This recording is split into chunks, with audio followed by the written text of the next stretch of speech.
stokkie vir stokkie, voorsigtig en vol vernuif. Plak die kindrivier klein grond aan mekaar vas om 'n span rooi osse te maak, 'n span waar die kind se hartseer sal deurdra. Versigtig gebruik hy dorings vir horings, sterk skerp om die vyand weg te skeer.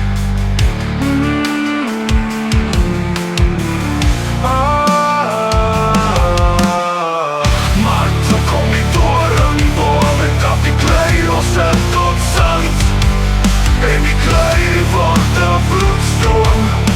Die kind lê en kyk na die volmaan.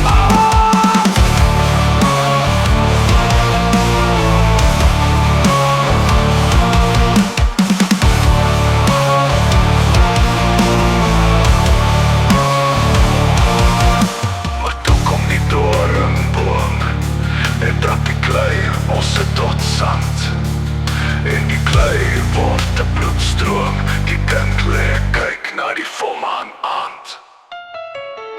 Maar toe kom die doringboom en trap die klei osse tot sand, en die klei word 'n bloedstroom. Die kind lê kyk na die volmaan aand.